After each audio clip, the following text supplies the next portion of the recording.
Benar nih. Saya mau ngejelasin bingung ngejelasinnya banyak. Itu tadi kalau udah masuk dompet kayak kita pakai itu dipakai buat apa tuh? Ada barang-barang tertentu yang bisa dibeli sama koin bayar gimana? Ya jadi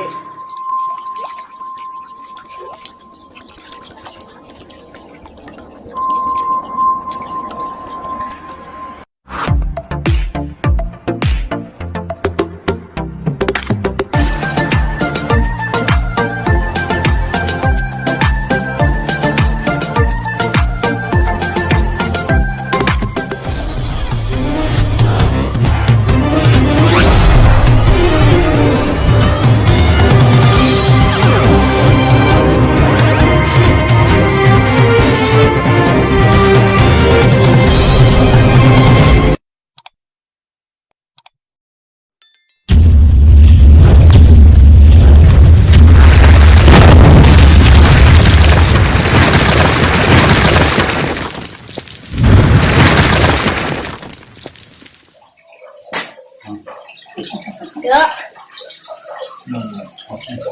Ini apa? agak ramen.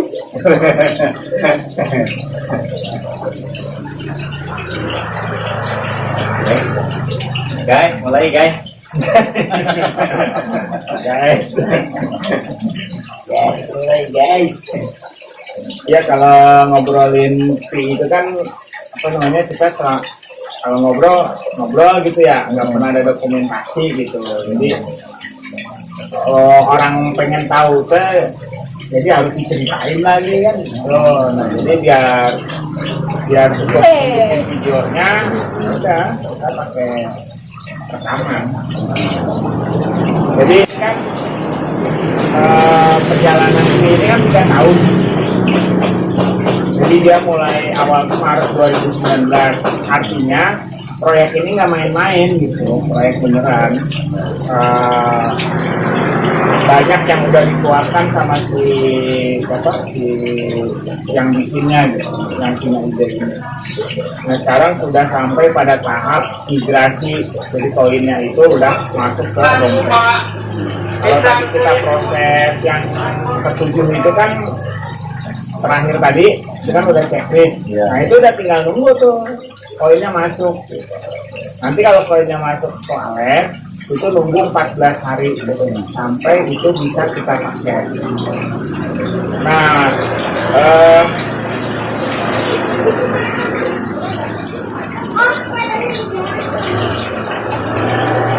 jadi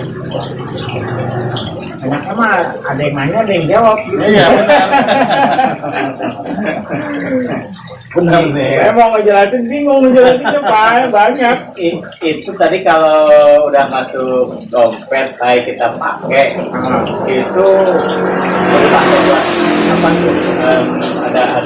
Ada barang-barang tertentu yang bisa dibeli sama koin bayar gimana? Ya jadi kalau selama ini kebanyakan orang itu kan yang main model beginian itu melakukan itu gitu kan, terus dia dapat koinnya atau apalah namanya. Nah koin itu nanti jadi duit gitu kan. Udah selama ini kayak begitu aja mainnya gitu. Nah Pak Nikolas Pekalis yang punya ide bikin film ini, dia punya pandangan jauh ke depan. Jadi bukan segampang itu gitu. Makanya lebih rumit lagi. Artinya Pak Nikolas ini pengen OSP ini menjadi alat pembayaran gitu. Kalau misalnya dibuat gampang, nggak bisa ngegantiin duit kertas, nggak bisa gitu. Padahal pengennya Pak Nikolas ini bikin koin fee itu ingin menggantikan duit kertas. Kenapa? Karena uang kertas yang sekarang ini, uang fiat yang sekarang ini udah dikuasai sama sebagian orang, entah itu organisasi, pokoknya monopoli lah. Kita ini masyarakat kecil ini sudah susah lagi buat ngedapetin dalam jumlah besar gitu ya, dalam porsi besar jatah uang kertas itu udah susah gitu. Ada orang yang tinggal tanda tangan doang, seset 1 M keluar gitu kan. Ada orang yang tinggal nelpon siapa gitu, tahu-tahu 100 juta cair gitu kan. Nah itu udah nggak susah. Nah makanya yang tadi ditanya itu kayak gimana, jadi akan dibuat ini dulu, mau apa namanya, ekosistem. Secara sederhananya gini, kan kita selama ini belanja Tokopedia, yang mana kan Tokopedia, Shopee, Lazada kayak gitu. Nah di aplikasi Pi nanti itu akan ada namanya kalau yang begitu apa sih? Masuk dari komersi itu apa yang ada market gitu ya. Yang ada market-marketnya. Ya. Oh, yang online lah ya. Ya, yang online lah. online gitu. Nah nanti akan ada tuh Seperti itu. yang kemarin udah kita latihan belanja tuh di market Indonesia gitu. Itu salah satunya ada Weekend Mall. Nah harapan dari Pak Nicholas ini, koin fee kita yang sudah masuk ke wallet itu kita buat transaksi di situ. Gitu. Nah biar itu terjadi gitu ya, biar itu terjadi, maka masing-masing pionir, masing-masing penambang koin ini jangan cuma punya keinginan buat membelanjakan koin itu. Jadi biar ekosistemnya berjalan, gini, misalnya ada orang yang dagang keripik gitu kan, ada orang yang dagang pisau, ada orang yang dagang gorengan.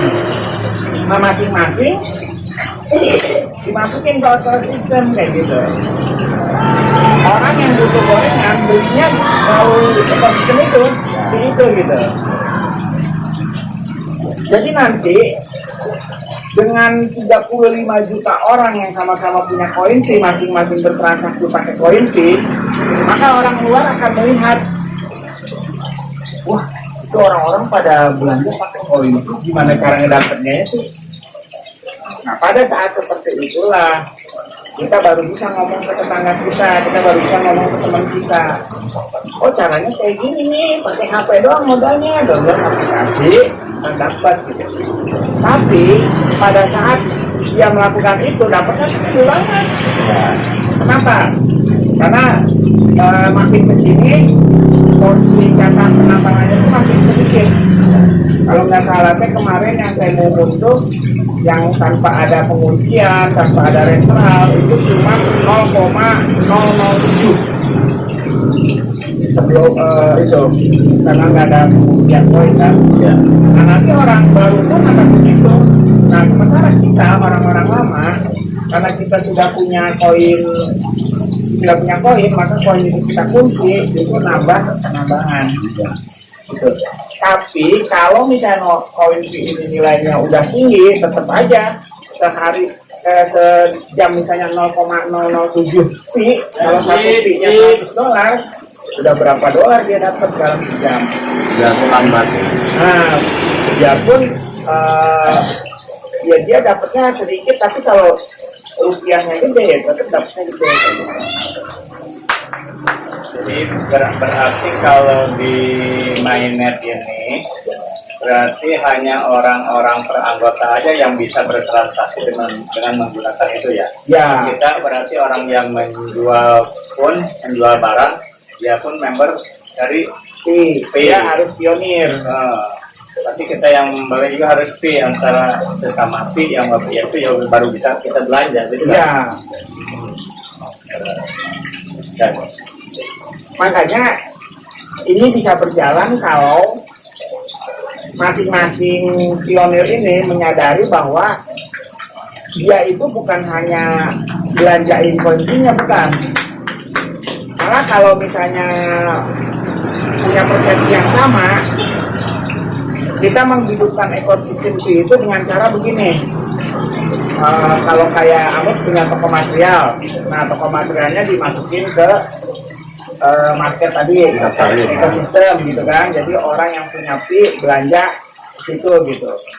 Nah masalahnya yakin nggak PI-nya akan bernilai tinggi kan gitu. Kalau misalnya nggak yakin loh, bisa semen dihargain 1 pi berapa harganya gitu kan. Nah tapi kalau kita yakin bahwa 1 pi itu akan bernilai tinggi, maka ya udah emang harganya segitu kayak gitu kan. Nah buat saya yang ada risol saya masukin ke situ gitu kan.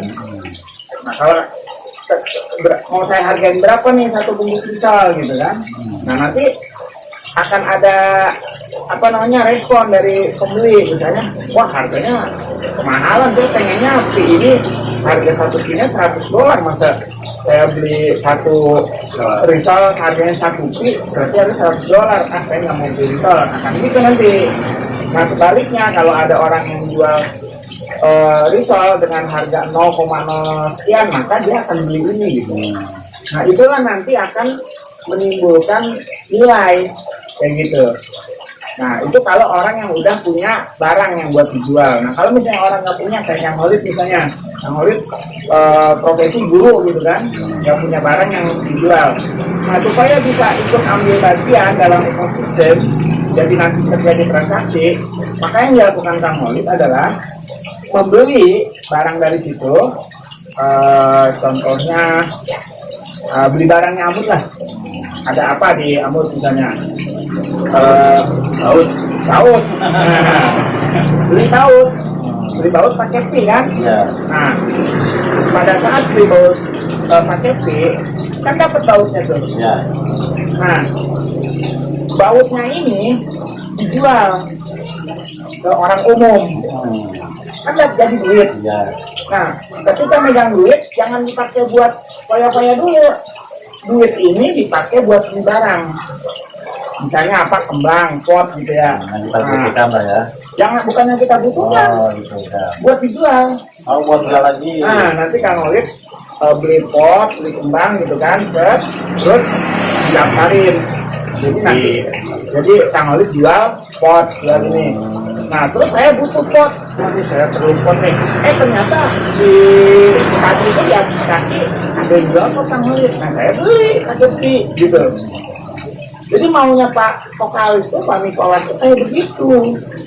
Nah, ketika orang semakin banyak nih, ratusan orang nih melakukan transaksi, ini beli pakai pi, ini beli pakai pi, ini beli pakai pi, ini beli pakai pi, ribuan orang, jutaan orang, nah maka blockchain itu akan membaca. Terus dia akan terjadi transaksi. Orang di luar ekosistem ini baru bisa ngeliat doang. Itu orang-orang pada belanja kayak gitu kan, padahal pi-nya dia dapetin pada gratis. Nah sebelum itu dibuka open mainnet, mereka nggak bisa, mereka harus menambang dulu. Kalau mereka menambang, mereka punya koin baru bisa. Nah nanti kalau udah dibuka secara umum, baru dia bisa membeli pi dari kita. Misalnya ada orang dia nggak pernah menambang, ujuk-ujuk dia pengen punya pi gitu kan, dia pengen beli dari kita, maka dia bikin wallet dulu supaya kita bisa ngirim pi ke dia yang tadi ditulis banyak itu DH gitu kan itu. Nah ibaratnya itu nomor rekening. Nah kalau dia udah punya baru kita kirim. Nah kapan itu terjadi? Kata Pak Nikolas, itu terjadi ketika nilai pi makin tinggi.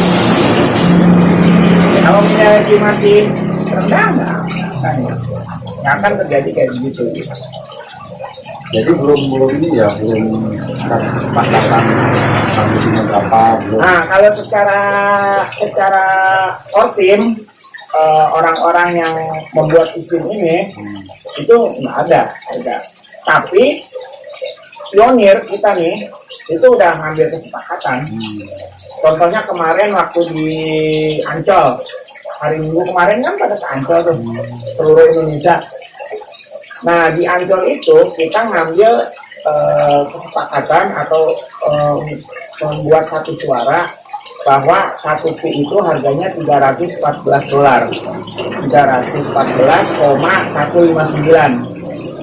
Itu berdasar dari konsensus pionir di Cina. Jadi negara Cina itu pionirnya udah sepakat harga 314. Jadi satu pi tiga berapa? 314 itu maksudnya dolar Amerika. ya dolar Amerika. Ini gede juga punya. Ya banget. Kemarin di toko saya ngitung sama Amut $100 aja udah Berapa? 1 juta berapa ya?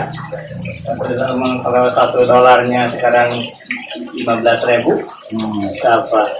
$1 Kalau misalnya $1 15.000, 1.500.000, satu pi. Oke. Nah kalau misalnya $300 berarti kalikan 3 aja, 1.500.000. Ya, kalau Salah satu kita bulat lah. Iya, $100. iya. Nah itu kan sepakatnya kayak begitu, gitu. Lumayan. Nah makanya sekarang tinggal keberanian dari si penjual. Misalnya gini, ada orang punya dealer motor gitu kan. Nah kemarin di Ancol kita udah sepakat harga $314 nih. Nah si penjual motor ini berani nggak dia harga segitu, satu punya $314 gitu. Kalau dia nggak berani ya sama aja bohong, kita teriak-teriak harga $300, $1.000. Kalau si penjualnya nggak berani, sama aja bohong. Sekarang tinggal dari keberanian dari si penjual kayak gitu. Iya dong. Iya. Iya, Tapi kalau misalnya si penjualnya mau nih misalnya, berarti kan kita nggak ngeluarin rupiah kan? Enggak, Ngeluarin fee kan? enggak. Ya, ngeluarin fee. Terus si penjual motornya itu nanti untuk mencairkan kalau dia nggak ikutan kayak pionir gitu gimana? Ya nggak bisa harus kita. Harus ikutan ya. Jadi sementara bukan rupiah yang berjalan, fee kan yang berjalan kan? Makanya disebutnya ini periode sekarang itu mainnya tertutup karena cuman orang pionir aja yang bisa ikutan kayak gitu. Nah banyak kan kalau misalnya penjual itu disebutnya vendor, terutama di free market Indonesia. Banyak vendor yang bertanya begini, oke, saya jual motor, orang kan beli ke saya pakai fee, motor saya kan kejual, nggak ada lagi. Dan terus saya pakai apa dong beli motor lagi? Ya kan? Atau Amut lah, Amut dagang semen.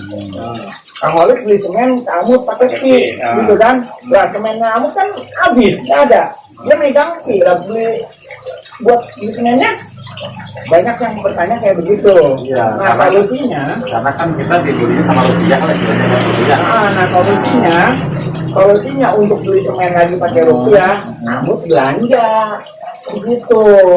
Di mandi Di ekosistem. di market itu. Kalau emang nggak ada semen, beli emas, kan bisa beli emas. Fee yang tadi dari Kang Holid beli semen sama Amut dibeli emas. Nah emasnya dijual buat beli semen. Ya jadi istilahnya emas juga tetap aja yang masih ruang lingkup pionir kan? Iya, Iya kan? Iya. Nah nanti ketika pas masa dapat sama kita kan berarti sifatnya nanti umum kan ya? Tujuannya tuh umum gitu kan? Nah tapi uangnya itu jangan dihabisin semua buat ini, diputerin lagi ke ekosistem. Ya. Kayak tadi Amut beli emas itu buat beli semen, semennya nanti dimasukin lagi ke ekosistem, lagi dijual lagi, jadi fee-nya itu jalan. berjalan. Jadi tujuannya sebenarnya biar tercatat di dalam blockchain kan, teknologinya pakai teknologi blockchain ya, buku besar. Jadi ibaratnya ini ada buku gede, tadi catat nih semen, yang fee, motor, yang fee gitu. Nah, cuman itu tidak otomatis pakai blockchain. Nah, semakin banyak tulis tercatat transaksi itu, maka semakin kuat ini nilainya. Kecuali ada agen besar gitu dia Ya. menggunakan fee dua itunya. Ya. Nah, baru enak kita. Ya maksudnya gini, yang ditakutkan kayak kemarin bilang kan ngobrol terus ada apa tuh namanya Oh, cupong. cupong. Kalau bahasa ininya well, paus. Dia kan misalnya istilahnya fee-nya sedikit lah karena dia berani membeli dengan rupiah, bisa kan? Bisa. Nah otomatis gua ada nih walletnya gitu kan, tapi ini bapak enggak gua bayar pakai uang apa asli gitu kan, mau uang nominal. Bisa aja kan. Nah dengan banyaknya mau dia dibeli karena dia punya uang, nah akhirnya dia dibuat sama dia gitu ya. Ya, nah makanya untuk mencegah hal itu tidak boleh selama masa mainnya tertutup, nggak boleh transaksi antar per orang, nggak boleh. Jadi misalnya gini, saya mau beli semen ke Abon, Abon udah oke pakai chip, saya nggak bisa langsung ke walletnya Abon, nih saya kirim fee ya, nggak boleh. Kalau itu pelacak sama sistem langsung diingat kita gitu. Harus melalui ekosistem. Ekosistemnya apa? Di Indonesia kita punya free market Indonesia. Nah, jadi model transaksinya kita buka barang di situ, taruhlah semen, kan semen kayak Tokopedia lah, kayak Shopee gitu kan. Ada barang kita klik, termasuk keranjang. Nah, begitu kita transfer fee-nya itu masuk ke free market Indonesia dulu. Nah, kalau free market Indonesia udah ada konfirmasi barang udah dikirim, baru nanti fee-nya dikirim ke penjual gitu. Ya, maksudnya sama dengan Tokopedia, sama. Oh, market tadi marketplace lah. Marketplace. Kalau lagi nggak ke pikiran, lagi lupa, ngeblank. Iya kayak Tokopedia, Lazada itu kan namanya marketplace kan, Shopee itu marketplace. Nah kita nanti bikin gitu marketplace kayak gitu. Nah sebetulnya ide ini udah dikerjakan, udah teraplikasi lewat Bitcoin. Bitcoin kayak begitu, tujuannya dulu Bitcoin itu pengen menggantikan uang fiat. Uang kertas ini kan udah kacau balau sekarang, uang kertas. Kayak kok bisa-bisanya rupiah itu senilai 15.000 itu cuma senilai $1 gitu kan sama-sama kertas. Bagaimana ceritanya juga? Apalagi dibandingkan dengan 1 euro. Nah, itu padahal sama-sama kertas. Apa yang bisa bikin beda gitu kan? Nah, karena dalam sistem keuangan moneter dan lain-lain itu yang akhirnya bikin kayak begitu gitu. Nah maka dengan hadirnya uang digital ini, cryptocurrency, itu ini memperbaiki itu. Bitcoin udah berjalan tuh dari 2016 kalau nggak salah ya. Cuman kesalahan fatal dia bikinnya cuma sedikit. Dia bikin cuma 21 juta keping. Jadi cuma ada 21 juta koin Bitcoin di dunia. Padahal penduduk dunia itu kan miliar, hampir 8 miliar, 7,9 sekian lah, hampir 8 miliar. Nah sementara buat transaksinya cuma ada 21 juta. Berarti kan direbutin sama miliaran orang. Nah, udah terjadi kayak begitu, maka orang melihat langka itu barang, semakin langka semakin mahal. Jadi buat transaksi gitu. Belum lagi buat menambang Bitcoin itu kan Bitcoin kan ditambang sama saya. Jadi ada orang yang kerjaannya tuh menambang Bitcoin gitu. Dia nambang kayak nambang emas, dia dapat Bitcoin. Nah Bitcoin ini jual ke pasar kayak gitu, dia dapat duit. Nah untuk bisa menambang Bitcoin butuh dana besar. Jadi buat bisa menambang Bitcoin itu harus ada 100 juta alat yang kita beli, senilai 100 juta alatnya gitu. Nah dengan adanya menambang lewat HP ini kan satu kemudahan. Jadi masyarakat kelas bawah itu bisa ikutan menambang koin kayak gitu. Nah itu salah satu apa namanya inspirasi dari yang buat ini Pak Nikola ini pengen supaya masyarakat kalangan bawah ini bisa ambil bagian gitu kan. Nah terus juga koin ini dibikin 100 miliar. Jadi kita bisa menambang koin itu sampai 100 miliar koin. Ya. Banyak. Lebih banyak.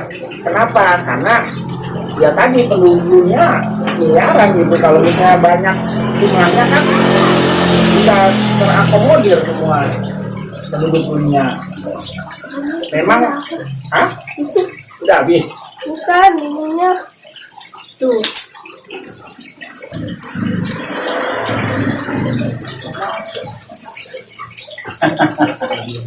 Sensor dikit sensor.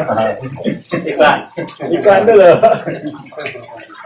Nah, jadi itu tadi dibuat 100 miliar koin. Walaupun 100 miliar itu dibagi-bagi, yang buat jatah pionir tuh sekitar 60 miliar lah. 60 miliar. Ya mudah-mudahan aja kan. Jadi ada kesempatan buat apa dunia ini berbalik arah. Karena kalau kita dengar dari pakar ekonomi itu dari di Indonesia aja nih ya, di Indonesia dari 100% peredaran uang itu 90%-nya itu dimiliki oleh 10% orang. Ya pernah dengar kan itu kan teori itu hitung-hitungan. Jadi 90% duit Indonesia dipegang sama 10% orang coba. Yang 90 sampai mungkinnya cuma 9 naga ya teman. Nah itu. Nah yang 90% orang lagi cuma berebutan 10%.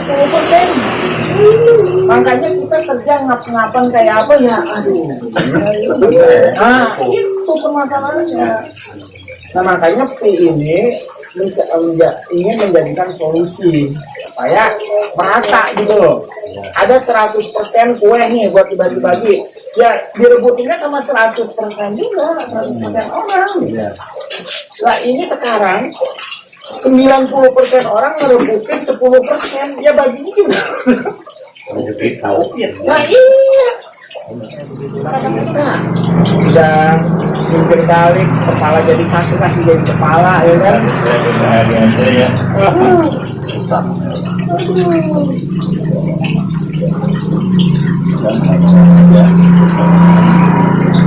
Cepat ya. Ya itu dia makanya. Walaupun dengan apa? Sekarang misalnya kayak saya sudah beraksi segala macam mainnya itu, berarti perkembangannya bagus lumayan. Ya, artinya prosesnya berjalan gitu loh. Ya. Saya sebelum KYC, sebelum migrasi mainnet ini ngomong saya nggak semangat kayak begini, masih lemes lah maksudnya, iya enggak gitu kan. Tapi sekarang udah KYC, udah proses migrasi udah mulai berjalan. Jadi hasilnya nanti ada. Iya udah kebayang lah ibaratnya perjalanan ini udah 95%, udah tinggal 5% lagi gitu. Walaupun belum bisa dijual dengan cara umum ya, masih ada. Tapi kalau sesama mainan sama keluarga itu kalau misalnya butuh uang cash, itu bisa tuh dijual. Nggak bisa langsung. Ya maksudnya gini, ya tetap misalnya nih saya butuh uang nih berapa, butuh uang sejuta, gimana ya? Beli barang. Nah, enggak misalnya gini, secara langsung mah nggak bisa, harus melalui market ya. Ya. Oh, Kalau langsung misalnya ngerti. jual gitu Nggak bisa. jadi Jadi kedetek nanti sama sistem langsung diblok. jadi sistemnya kita beli barang, beli barang terus dijual ke umum. Iya. Kalau sulit ya. Iya kayak gitu. Tapi selanjutnya akan bisa nggak? Oh kedepannya bisa. Bisa ya? Bisa. Sama kayak kita transaksi sekarang di Indomaret kan bisa scan. Iya. Bayar pakai uang digital tuh, pakai GoPay, pakai Dana, Iya. tinggal begini doang. Seret gitu. Ntar kedepannya kayak begitu kita. Kedepannya tinggal memperkuat komunitas aja. Ini kayak kita nih kan sekarang cuma bertiga nih. Kalau ada Acang sama Bang Harun kan ngobrol terus kayak begini, semangat semua berapi-api kayak gini gitu. Nah nanti kedepannya samping kiri kanan itu ngobrol juga sama kayak kita kayak gitu. Tinggal maksudnya pemahaman kitanya gitu sesuai nggak apa yang dipengenin sama Pak Nicholas itu, karena nggak gampang loh meyakinkan diri kita sendiri bahwa itu emang bernilai $300 gitu. Ya nggak gampang. Kita pengen beli barang harga fee-nya itu $300, tapi kalau kita jual barang belum tentu kita pengen harga fee-nya $300. Maksudnya nggak sama ya? Nah itu dia. Pengennya sama gitu, kita sebagai pembeli maupun kita sebagai penjual, ya kita yakin harganya $300. Karena emang belum ada keputusan kali ya. Enggak, itu nggak akan ada keputusan. Jadi harga berarti bukan keputusan tapi juga kesepakatan. Jadi harga itu bukan ditentukan oleh Korti, bukan ditentukan oleh Pak Nicholas, bukan juga oleh kita, tapi pasar yang kan kayak gini. Seperti ini alat tukar gitu ya. Heeh. Karena kita punya enggar nih, itu punya bebek misalnya kan. Kan kalau diukur dengan rupiah mah kemungkinan mahal bebek ya. Tapi ini bebeknya juga mau nggak? Karena kita butuh ember, ya udah Iya. apa? Betul gitu. Ya barter. Benar gitu. Iya. Betul, masih sistem begitulah. Makanya nih awal-awal nanti di marketplace itu, misalnya di market Indonesia ada kemungkinan orang jual motor Honda gitu ya, apa PTX ya, atau Yamaha NMAX lah. Itu mungkin ada yang jual 1 pi, ada yang jual 5 pi, ada yang jual 20 pi gitu. Kesepakatan atau si pembeli dan pembeli. Nah tinggal nanti yang harganya mahal kan nggak dilirik. Kayak misalnya gini, wah ini ada yang 1 pi, masa saya harus ngeluarin 20 pi, kalau ada yang 1 pi udah saya ngeluarin 1 pi aja nih nggak main. Akhirnya yang 20 pi nggak ada yang beli kan, nggak laku kan. Nanti akan terjadi kayak begitu. Tinggal keberanian si penjual, yang jual 20 pi berarti dia nggak berani kan. Tapi sementara ini juga ada tuh yang menjual itu mau belum. Kalau itu nanti bareng. Kalau sudah ada kesian yang belum dong. Katanya gosipnya di Cina udah gitu, tapi itu hoax doang. Di Facebook tuh rame video yang orang transaksi pakai fee, jadi dia datang di kafe, di kopi, bayarnya pakai fee gitu. Ternyata itu hoax. Belum bisa ada orang berdagang yang bisa ya. Nah, terus lagi hambatan kita ini juga banyak. Kenapa? Karena kita melawan globalisasi.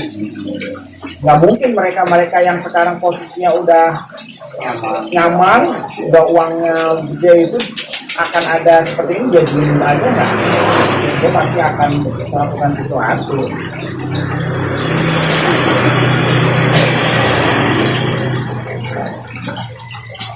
Sekarang orang baru menambang, punya 100 pi aja gitu ya, nggak usah gede-gede lah, 100 pi aja.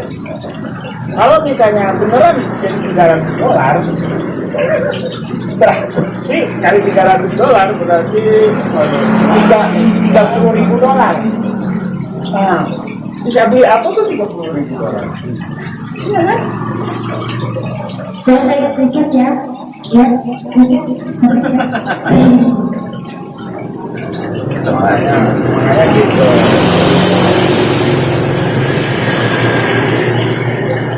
Kalau kemarin-kemarin saya belum berani bicara belak-belakan, bukan belak-belakan, maksudnya bicara semangat gitu, karena ya prosesnya masih belum samar-samar. Tapi kalau sekarang saya lihat nampak. ya kelihatan emang benar serius gitu, ini mau dijadiin kan gitu. Terus lagi orangnya semakin banyak, semakin kuat komunitas kita kayak gitu. Ya saya cerita kayak begini juga kan angin lalu ke banyak orang, ya orang yang sudah menganggap serius juga nggak terlalu kayak channel Selamat Haryanto. Jangan lupa subscribe, like, dan share video-video dari saya. Terima kasih.